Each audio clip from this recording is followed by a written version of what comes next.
Do you want to be Elizabeth or do you want to be Ardelle?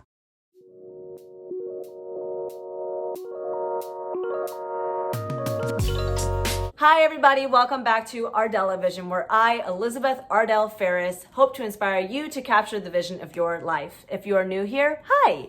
Please remember to subscribe and click that gray bell to be notified the moment I upload another video every Wednesday and on the weekends on all things ADHD and whatever I feel like talking about. These lawnmowers have been attacking me with their barrage of roars and bzzz all day long. It is making filming this video so extra challenging, so we are going to leave it. It might create and add a little artistic flair to this video. Also, it's making my misophonia go a little haywire, which is like just basically a self-diagnosed aversion to not really feeling like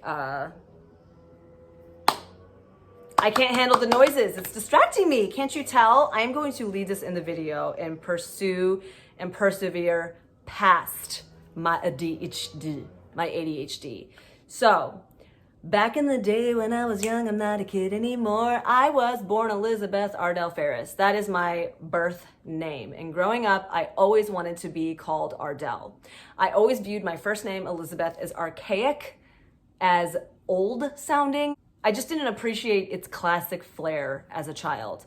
Another reason why I hated my name Elizabeth is because everybody felt like it was too much. And I could tell by the fact that I would tell people my name, what's your name? Like little 5-year-old me, Elizabeth.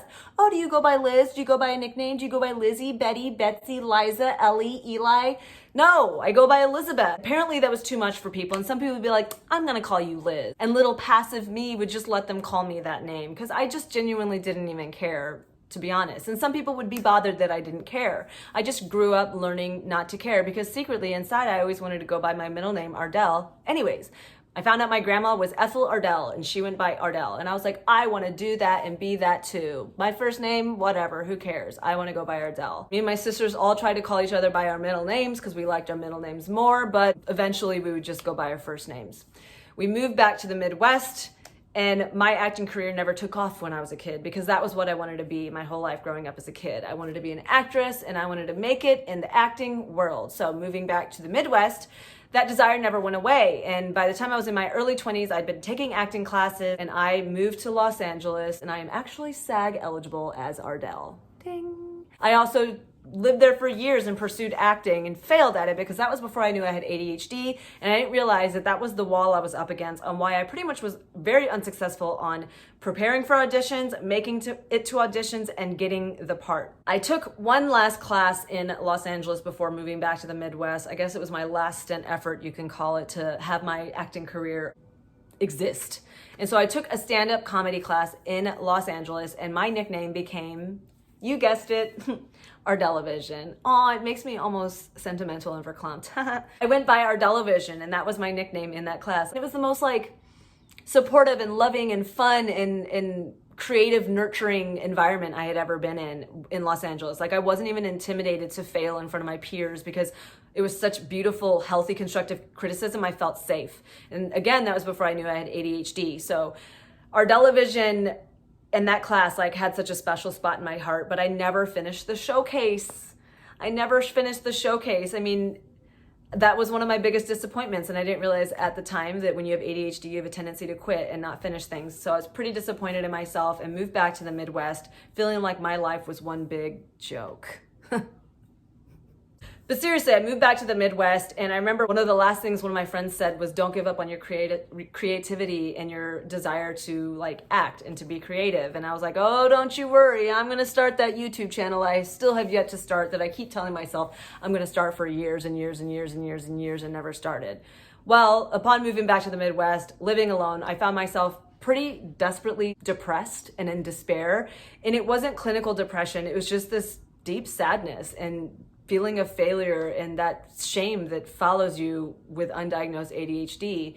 And so I started this channel, and I started it as an ode to my failure of the past, my failed acting career, my fail at showing up to that comedy class. And I made this as almost like an ode and like in dedication of one of my favorite places in being, which was that class, and my desire to become an actress that I never properly followed up on.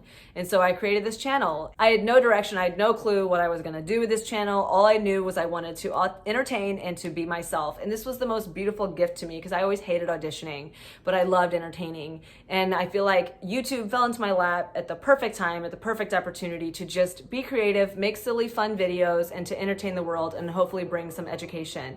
Eventually I found out I had ADHD, which made a lot of sense for me just looking back on all of my life and even including this YouTube channel, which I was still confused about which direction I wanted to go. And sometimes I would get very, disheartened and unmotivated to continue to create videos. Then I found out again, I had ADHD and started making videos upon that.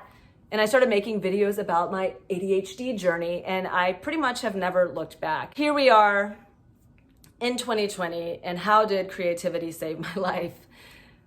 It gave me something to look forward to. It gave me purpose, it gave me direction, and it gave me meaning. And even in moving past just this channel, it gave me inspiration to find more inspiration to hopefully inspire you to do more for you. Like, well, what other ways can I be creative? I've since found myself playing the ukulele a lot more, and I've since found myself tapping into my desire to learn to write and to take classes on that masterclass website on poetry and writing. And I've learned to paint a little bit more, and I've found myself binge watching videos on how I can paint oil paintings. All of this just in a desire to create and to inspire. And when people inspire me with their creativity, it becomes this beautiful, vicious circle of creativity and the inspiration to inspire more creativity. If y'all don't have any ways of being creative, I just suggest that you start. Because for me, starting this YouTube channel was the hardest part of having a YouTube channel.